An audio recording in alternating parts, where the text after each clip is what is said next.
오늘 본문 11절에 보면 예수님께서 예루살렘을 향해 가시는 중에 한 마을에 들리세요. 왜 그 마을에 가시는가 봤더니 12절에 10명의 나병 환자를 만나서 그들을 고치기 위함이지요. 지난주에 이어서 제가 오늘 이 본문을 가지고 여러분과 말씀을 좀 나누고 싶습니다.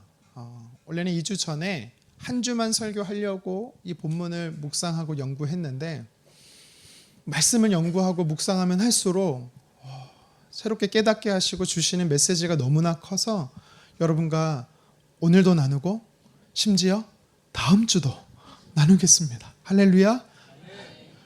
도대체 몇 주를 울고 먹는 거야 우려 먹는 걸 생각하지 마시고 그만큼 하나님의 말씀이 풍성하고 다양하게 우리에게 들려주신다라고 믿고 나의 말씀으로 취하기를 간절히 원합니다. 바로 본론으로 들어가서 우리가 읽은 이 말씀에는요 우리에게 주는 메시지가 있습니다. 무엇이냐면 이 땅에 살아가는 하나님의 사람들은, 백성들은 믿음으로 살라라는 것입니다. 믿음으로 살아야 된다라는 것입니다. 여러분 14절 다시 한번 읽어보도록 하겠습니다. 보시고 이르시되 가서 제사장들에게 너희 몸을 보이라 하셨더니 그들이 가다가 깨끗함을 받은지라. 아멘. 자신들의 나병을 고쳐달라고 불쌍히 여겨달라고 간곡히 부르짖습니다. 외칩니다. 너무나 감사한 것은 예수님이 그냥 지나가는 게 아니라 그들의 음성을 들으셨고 그들을 보시면서 찾아오셨어요. 가까이 오셨습니다. 외치면 언제든지 만나주시는 좋으신 분이기 때문에 여러분 그들은 회복될 수 있었습니다. 하나님의 백성들은요 이렇게 언제든지 주님을 부를 수 있고 만날 수 있고 나를 통해서 역사하시는 주님으로 인해서 회복될 수 있습니다. 믿으시기를 바랍니다. 여러분 그래서 믿음으로 사는 게 참 중요해요. 우리 개신교는요 믿음이라는 단어는요 굉장한 상징성 있고 핵심적인 단어이기 때문에 다 교회 다니는 사람은 중요하다라는 걸 알아요. 근데 제가 만약 묻잖아요. 믿음이 뭐예요? 잘 대답을 못합니다. 왠지 아십니까? 이 믿음이라는 단어는 굉장히 포괄적이고 다양한 의미를 담고 있기 때문이죠. 그래서 오늘 특별히 14절의 말씀을 가지고 믿음으로 살아가는 삶의 모습이 무엇인지 몇 가지로 여러분과 함께 나눠보고 싶습니다. 첫 번째로 믿음으로 산다라는 것은 어떻게 사는 것이냐? 내 뜻과 달라도 따르는 것입니다. 이게 믿음입니다. 기억하십시오. 믿음으로 산다라고 말할 때는 내 뜻과 하나님의 뜻이 다를 때 내 뜻을 고집하는 게 아니고 하나님의 뜻이 내 뜻이 되어서 따라가는 삶이 믿음으로 사는 것입니다. 오늘 말씀해 보십시오. 10명이 예수님께 간절히 외쳤어요. 불러주셨어요. 목적이 뭡니까? 고쳐달라는 거예요. 그것도 바로 고쳐달라는 겁니다. 그런데 예수님은 어떻게 응답하십니까? 우리 14절 상반절 다시 한번 읽어볼까요? 이르시되 가서 제사장들에게 너희 몸을 보이라. 당장 고쳐주는 게 아닙니다. 제사장들에게 가라는 거예요. 왜 이들의 의도한 것과 다르게 응답하셨을까? 꼭 이렇게 응답하셨어야만 하셨을까? 이게 최선이냐 묻는 거예요. 이들이 진짜 원하는 건 바로 고침받는 겁니다. 지금 당장 고침받는 겁니다. 근데 예수님은 뭐라고 말씀하세요? 제사장들에게 가서 네 몸을 보이라는 거예요. 너희 몸을 보이라는 겁니다. 물론 예수님께서 이렇게 말씀하신 게 틀린 게 아닙니다. 레위기 14장에 보면 제사장들에게 가서 몸을 보이는 거는요 나병 환자들이 회복 절차 과정 중의 일부였습니다. 나병에 걸린 사람들은요 가족들에게서 떠나서 마을에서 쫓겨서 격리된 장소에서 살아야만 했어요. 그러다가 자연적 치료가 되면 회복이 되면 그들은 제사장들에게 가서 자신들의 몸을 보이고 깨끗함을 받았다라는 판정을 받아야만 다시 마을로 들어갈 수 있었습니다. 그러니까 예수님께서 이렇게 오늘 14절에 말씀하시는 건 틀린 게 아니라 옳은 거예요. 하지만 꼭 이렇게 안 하셔도 됩니다. 바로 고칠 수도 있어요. 누가복음 5장에 보면 똑같은 나병 환자를 고치실 때 예수님이 어떻게 고치세요? 주님 저를 불쌍히 여겨주세요. 고쳐주세요라고 말했던 그 나병 환자에게 누가복음 5장에서는 예수님이 이렇게 하십니다. 우리 같이 한번 누가복음 5장 13절 읽겠습니다. 예수께서 손을 내밀어 그에게 대시며 이르시되 내가 원하노니 깨끗함을 받으라. 아멘. 그때는 즉각 고치셨거든요. 근데 오늘 본문은요, 즉각 고치지 않으세요. 그때는 손을 내밀어 터치하십니다. 모세의 율법을 존중하셔서 오늘 제사장에 가라라고 말씀하셨더라면, 그러면 누가복음 5장에서는 예수님은 모세의 율법을 어긴 거예요. 왜요? 율법엔 뭐라고 말하고 있습니까?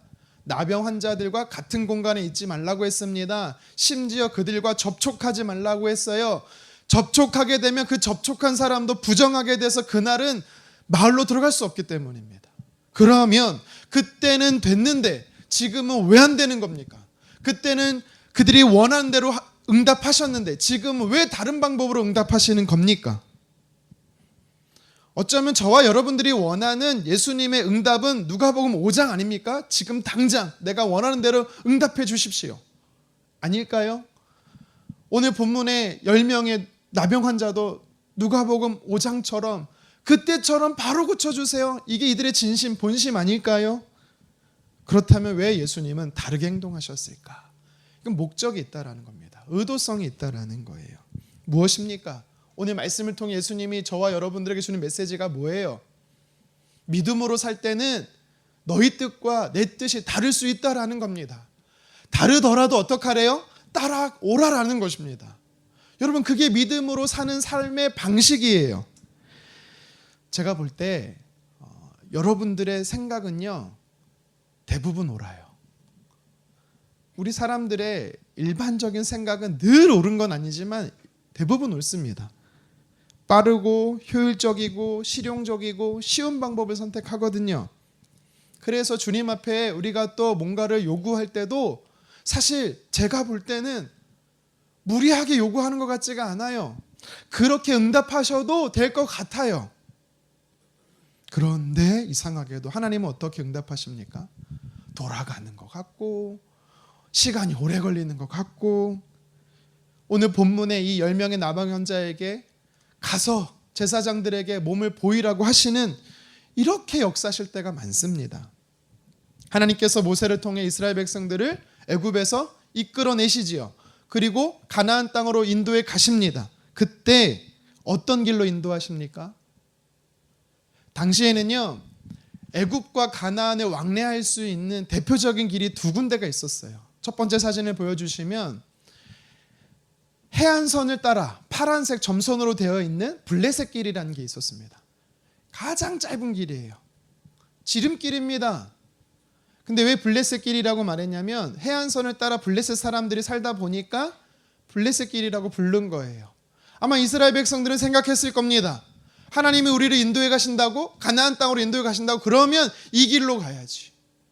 빨리 가면 열흘에서 보름이면 갈 수 있는 길입니다. 근데 하나님은 어떻게 하십니까?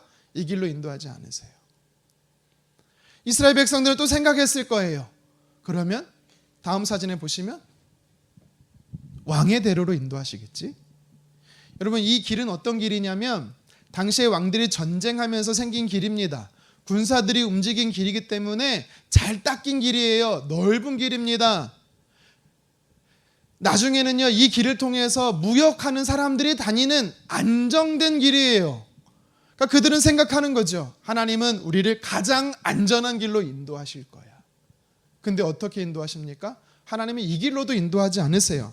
이 길 말고도 족장의 도로, 계곡의 길도 있었지만 어느 길로도 내가 아는 길로 내 뜻대로 내 계획대로 그들의 계획대로 인도하지 않으십니다. 하나님은 어떻게 이스라엘 백성들을 광야로, 가나안으로 인도하십니까? 다음 사진에 보시면 광야길로 가죠. 뺑뺑 돌립니다. 아무도 가지 않는 길, 심지어 길이 아닌 곳으로 하나님은요, 인도해 가시는 거예요. 왜 그러실까? 목적이 있기 때문이에요. 이유가 있기 때문입니다. 무엇입니까? 하나님은 시내의 산으로 그들의 백성들을 부르셔서 율법을 주십니다. 율법을 주시기 위함이기도 하고, 또 중요한 게 있어요. 언약을 체결하기 위해서예요. 나는 너의 하나님이 되고 너희는 내 백성이 될 거야. 이 언약을 체결하시기 위해서 하나님은 광야길로 인도하셨던 것입니다. 여러분, 사진에서 보듯이 지름길도 있고 평안한 길도 있는데 이 뜻대로 인도하지 아니하고 하나님 뜻대로 인도하는 걸 보니까 너무 힘들고 괴롭고 어렵고, 그래서 하나님 따르는 삶이 손해보는 것 같고 피해보는 것 같을까요? 여러분, 아닙니다. 절대 아닙니다. 반대예요. 주님의 뜻대로 살아가는 믿음의 삶이 우리에게 이로운 것이고 유익한 것입니다. 시편 23편 1절 다윗이 이렇게 고백하죠. 함께 읽겠습니다. 여호와는 나의 목자시니 내게 부족함이 없으리로다. 아멘. 내 삶을 이끌어 가시고 인도해 가시는 목자 되신 주님을 향해서 뭐라고 고백합니까?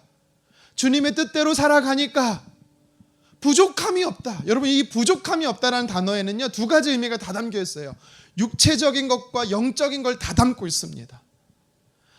턱걸이 하듯이 간단히 넘었네, 이게 아니라 부유했다라는 겁니다. 풍족했다라는 것입니다. 과거에만 그랬던 것이 아니라 지금까지도 그랬다라는 겁니다. 그래서 앞으로도 그렇게 될 것을 다윗은 믿었다라는 겁니다. 여러분, 그래요.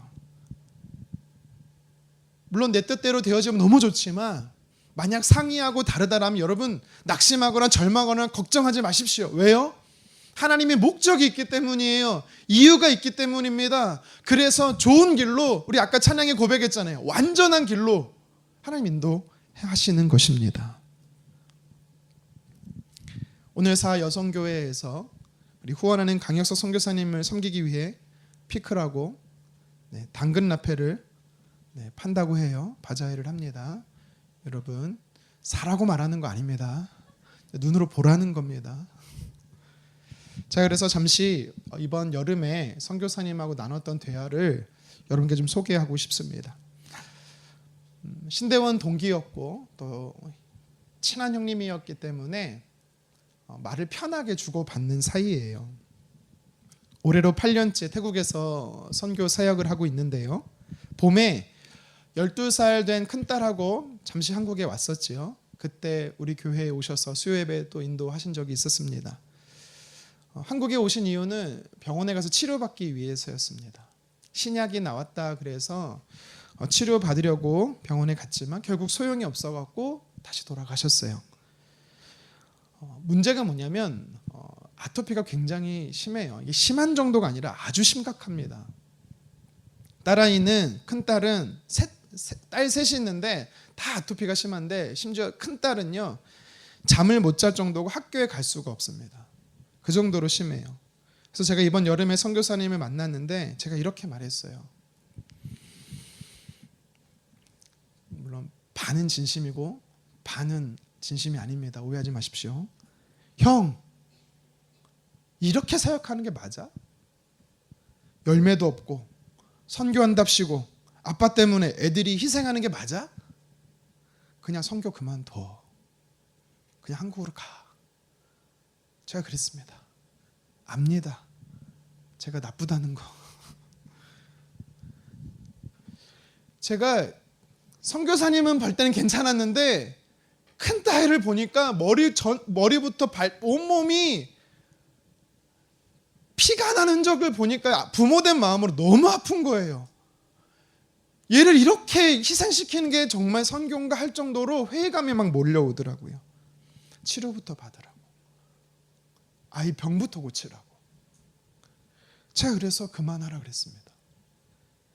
후원하는 교회 목사로서 그만하라 그랬습니다. 그랬더니 선교사님이 저에게 이렇게 말하는 겁니다. 나도 그러고 싶지. 그런데 어떻게 그러냐? 하나님께서 여기 있으라고 하시는데.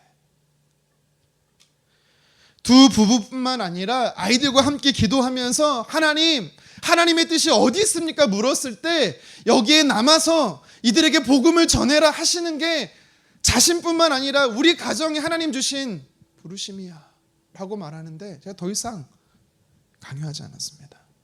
왜요? 그 고백이 맞거든요. 하나님의 뜻을 따라 사는 삶이 하나님의 백성이 이 땅에 살아가는 믿음의 삶의 방식이거든요.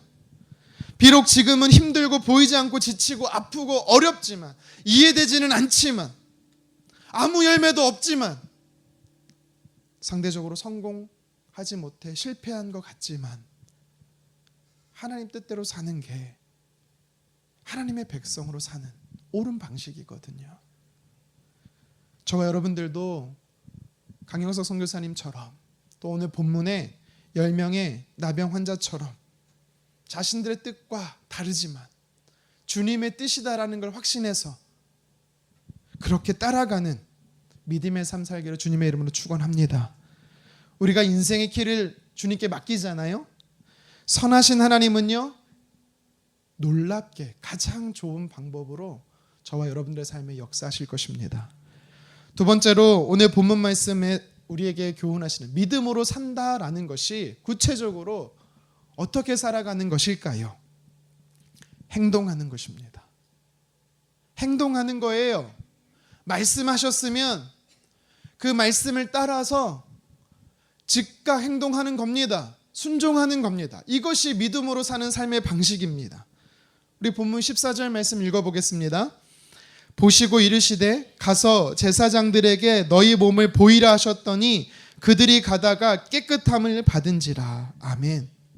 예수님이 뭐라고 말씀하셨어요? 제사장들에게 가서 너희 몸을 보이라 그랬더니 이 10명이 한 사람도 빼지 않고 모두 어떻게 합니까? 행동합니다. 출발하기 시작한 거예요. 이게 바로 믿음으로 사는 모습인 것이죠. 이런 표현이 있습니다. 믿음은 명사가 아니라 동사다. 무슨 말이에요? 가라 하면 가고 멈추라 하면 서는 것, 이게 믿음이에요. 아니 가라 하실 때는 언제고 또 멈추라고 하십니까? 이렇게 불평하고 원망하는 것이 아니라 네 주님 알겠습니다, 따라가겠습니다, 행동하겠습니다. 이게 믿음입니다. 여러분 한번 생각해 보자고요. 10명이 예수님의 말씀에 따라 제사장을 향해 출발했어요. 행동했습니다. 이들의 마음의 상태는 어땠을까요? 얼굴 표정은 어땠을까요? 기뻤고 흥분하고 막 신났을까요? 저는 아니라고 봅니다. 도리어 이들은 엄숙하고 비장했을 겁니다. 왠지 아십니까? 이들의 행동에는요, 이들의 움직임에는요, 결단에는요 엄청난 희생이 요구됐거든요.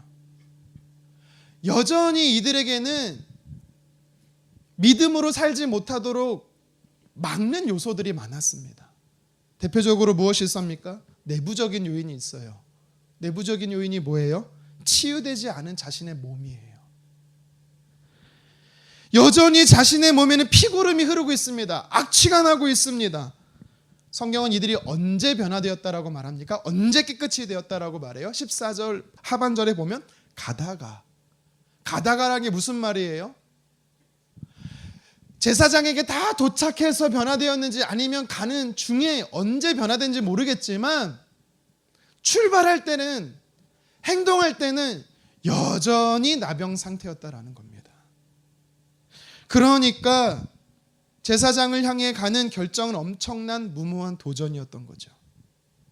또 이들에게 믿음으로 반응하지 못하도록 막는 요인이 무엇입니까? 외부적인 요인이 있죠. 그들이 몇 발자국만 더 가면 선을 넘게 됩니다. 선을 넘는다는 게 무슨 말이에요? 사람들이 정해놓은 한계의 선을 넘는다라는 거예요. 이 한계의 선을 넘어가잖아요. 이제 어떤 일이 벌어지는지 알아요? 언제 어디서 돌이 날아올지 모른다라는 겁니다. 제사장에게 다 도착하기도 전에 돌에 맞아 죽을 수 있다라는 두려움과 위험이 이들에게는 엄습했습니다. 근데 그들은 어떻게 합니까? 내부적인 요인이든 외부적인 요인이든 재지 않았습니다. 주님이 말씀하시니까 조금도 지체하지 아니하고 그들은 바로 행동한 것이에요. 바로 순종했습니다. 그래서 순종이 기적을 낳는다라는 표현이 있습니다. 이 표현대로 오늘 본문이 딱 그런 말씀입니다. 이들이 예수님의 말씀이 들려지니까 그 말씀에 순종했더니 나병이 사라지고 몸이 깨끗해지는 기적을 경험할 수 있었던 것입니다. 오늘 성경이 그래서 이것을 우리에게 이야기하는 겁니다. 말씀대로 살지 않으면, 말씀대로 행동하지 않으면, 말씀대로 살아야만 저와 여러분들의 삶 속에 하나님의 일하심과 회복의 은혜, 기적을 경험할 수 있다라는 것입니다. 성경의 많은 부분이 이것을 이야기하고 있는 거예요. 열왕기하 5장에 보십시오. 오늘 본문의 10명의 나병 환자와 같이 똑같은 나병에 걸린 한 사람이 등장합니다. 누굽니까? 아람의 나아만 장군입니다. 그런데 엘리사 선지자가 나아만에게 이렇게 말해요.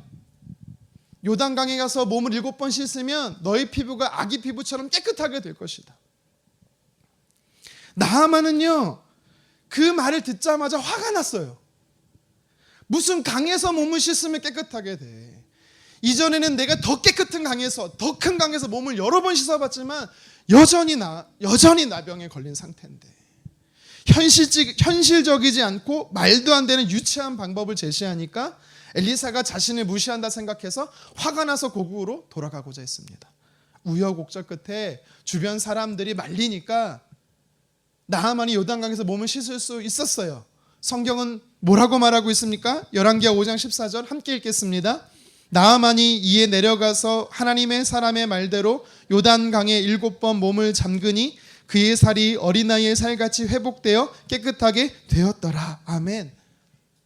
엘리사를 통해 들려진 말씀대로, 다시 말해 하나님의 말씀대로 행동했습니다. 실천했습니다. 적용했습니다. 순종했어요. 그러니까 어떻게 되는 거예요? 그의 삶에 변화가 일어나는 것입니다. 요단강을 건너 가나안 땅에 입성한 이스라엘 백성들이 처음 맞닥뜨린 성이 있었습니다. 난공불락 요새 여리고 성이지요. 이들은요, 이 여리고 성을 함락시킬 아무 전략과 전술이 없었어요. 지혜도 없었고 방법도 없었고 능력도 없었습니다. 총체적인 위기에 있었어요. 그때 하나님이 어떻게 말씀하세요? 여호수아를 통해서 하루에 한 바퀴씩 여리고를 돌아라. 6일 동안 돌고 마지막 7일째 되는 날은 7바퀴를 돌아라. 그리고 함께 외쳐라. 그럼 무너진다. 여러분, 이게 전략입니까? 여러분, 무슨 여리고성이 종이성이에요? 여리고성은요, 내벽과 외벽으로 되어 있습니다. 내벽은요 2m가 넘고요, 두께가. 외벽은요 마차가 다닐 수 있도록 5m에서 7m가 되는 강력한 요새예요. 근데 무슨 외친다고 무너집니까? 그러니까 사람들이 어떻게 생각해요? 저게 말이 돼? 하나님이 불평하고 원망하는 이스라엘 백성들로 인해서 뭐라고 말씀하죠? 입 고입 닫아, 침묵하게 만드세요. 원천 봉쇄시키는 겁니다. 보라는 거예요. 하나님이 하라는 대로 행동하면 어떻게 되는지 보라는 겁니다. 그래서 그들이 7일째 7바퀴 돌고 외쳤습니다. 어떻게 됩니까? 무너집니다. 요한복음 2장에 가나안 혼인잔치에 물이 포도주가 되는 사건이나 출애굽기 17장에 전쟁을 한 번도 해본 적이 없는 오합지졸의 이스라엘 백성들이 막강한 군사력을 지닌 아말렉과 싸워 이길 수 있었던 사건이나 밤새 물고기를 잡아보지만 단 한 마리도 잡지 못한 베드로가 그물이 찢어질 정도로 물고기를 잡을 수 있었던 사건, 공통점이 뭡니까? 말씀하신 대로 행동했기 때문입니다. 말씀하신 대로 순종했기 때문입니다. 그랬더니 하나님의 일하심을 경험한 것입니다. 여러분, 성경은 절대로 믿음으로 사는 게 쉽다라고 말하지 않아요. 저도 그런 것 같아요. 말씀을 읽어보면 읽어볼수록 말씀으로 사는 게 어려워요. 도리어 세상과 짝하는 게 굉장히 쉬워 보입니다. 재밌어 보이고요. 성경을 읽어보잖아요. 왜 믿음으로 사는 사람은 왜 이렇게 내려놓아야 할 게 많습니까?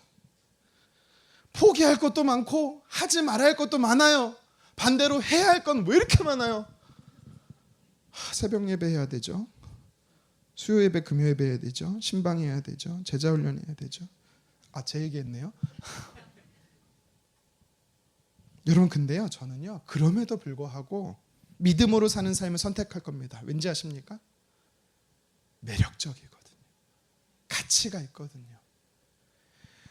누군가의 하나님이 아니라 나의 하나님. 오늘도 살아계셔서 내 삶 속에 일하시고 역사하시고 놀랍게 일하시는 하나님, 성경에 갇힌 하나님이 아니라 일하시는 하나님. 여러분, 그 하나님과 함께 하잖아요. 죄송합니다. 제가 1부 때는 이런 표현을 안 썼고 말씀 준비할 때도 이런 생각이 안 나는데 제 아내랑 사는 것보다 더 좋습니다. 결코 싫다는 게 아닙니다. 하나님이 살아계심을 경험하는 건요 아주 흥분되는 일입니다. 성경은 우리에게 믿음으로 살라고 말씀하세요. 왜요? 그래야 하나님이 약속하신 선물들을 우리가 받아 누릴 수 있거든요. 10명의 나병 환자들은 예수님의 말씀이 떨어지자 조금의 지체함 없이 움직였습니다. 저와 여러분들도 하나님의 말씀에 조금의 망설임 없이 순종하는, 행동하는 믿음의 사람 되기를 간절히 원합니다. 오늘 본문의 나병 환자들에게 예수님께서 말씀하시듯 저와 여러분들의 삶에도 기록된 성경을 통해 하나님은 말씀하십니다. 그러면 내 현재의 상태나 내 주변의 상황에 여러분 한계를 넘어서십시오. 손익을 계산하지 마십시오. 순종할 때 하나님의 역사는 저와 여러분의 삶에 나타나는 것입니다. 본문의 말씀, 특별히 14절의 말씀을 가지고 믿음으로 사는 삶의 뭔지를 한 가지 더 살펴보도록 하겠습니다. 약속을 확신하는 겁니다. 약속을 확신하는 것. 이것이 믿음으로 사는 삶입니다. 아직 하나님의 약속이 성취되지 않았지만 마치 지금 성취된 것처럼 확신하는 것, 여러분 이것이 믿음이에요.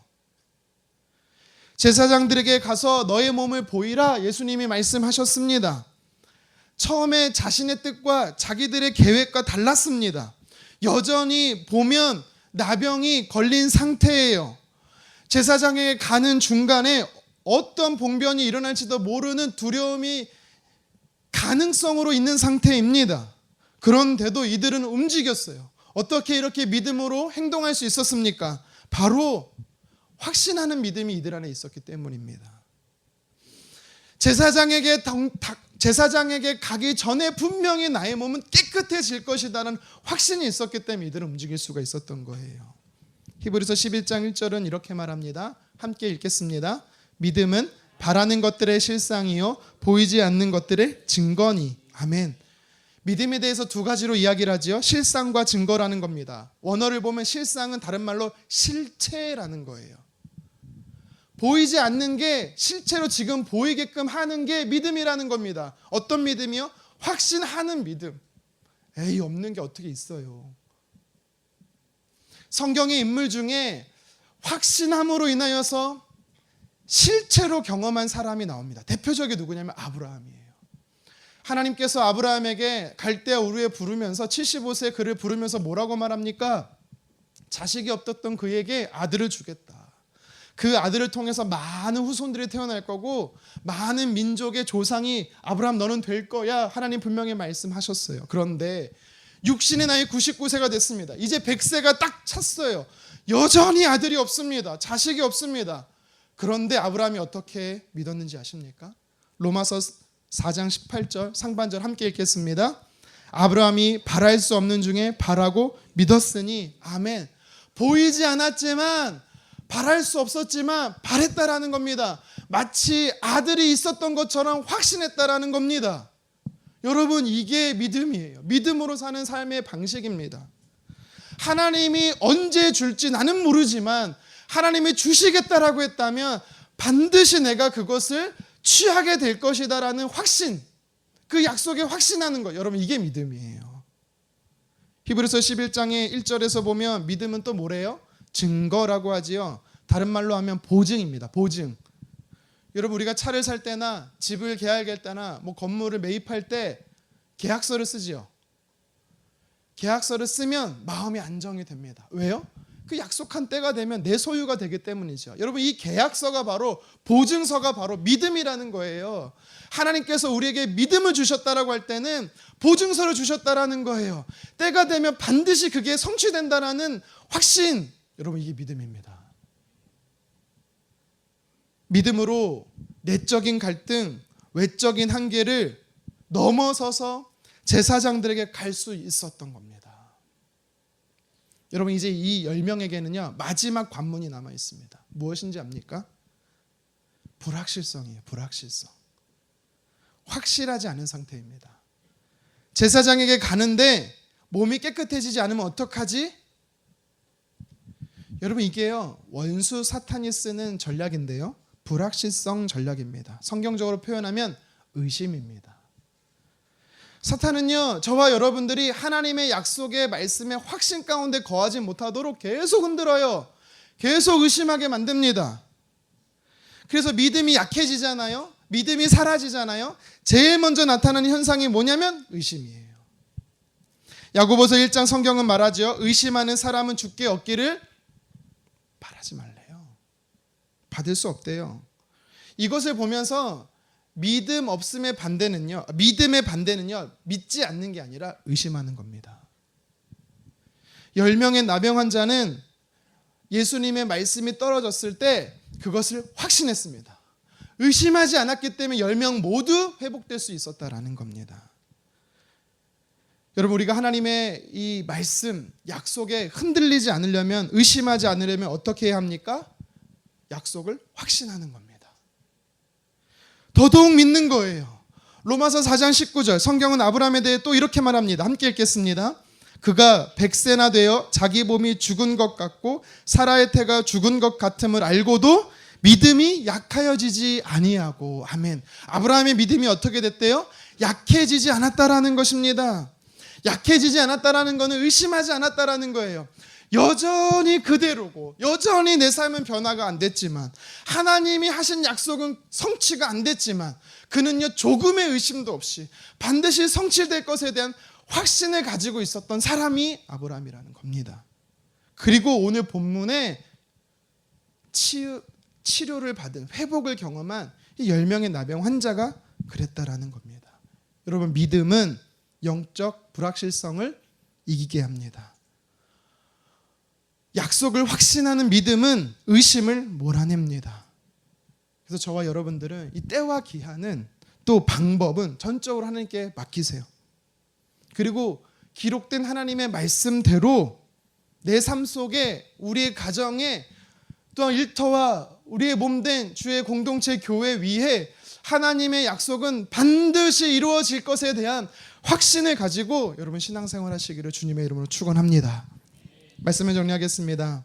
기적은 이 땅의 영역의 사건이 아닙니다.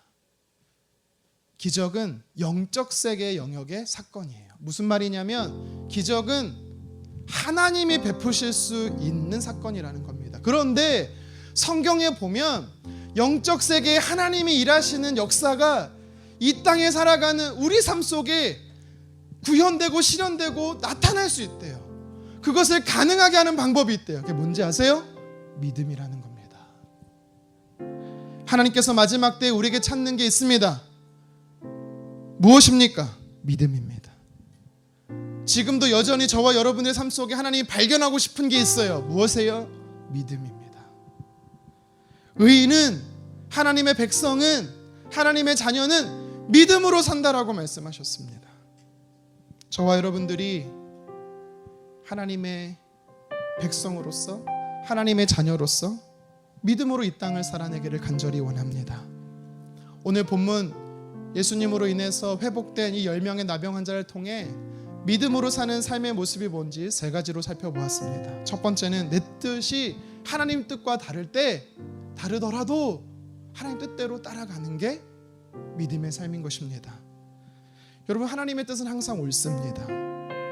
하나님은 항상 좋은 길로 인도하시기 때문에 여러분 따라갈 수 있는 거예요. 내 뜻보다, 사람의 뜻보다 하나님의 뜻을 앞세우는 저와 여러분 되기를 간절히 원합니다.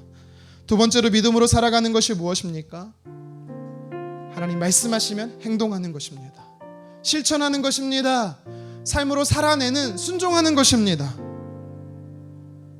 무엇을 더 첨가하거나 빼지 마시고, 믿음으로 내 안의 한계를 넘어서서, 환경과 상황을 넘어서서 하나님 말씀하신 대로 살아가는 저와 여러분 되기를 간절히 원합니다. 마지막 3번째로, 믿음은 무엇입니까? 믿음으로 사는 삶은 무엇입니까? 약속을 확신하는 거예요.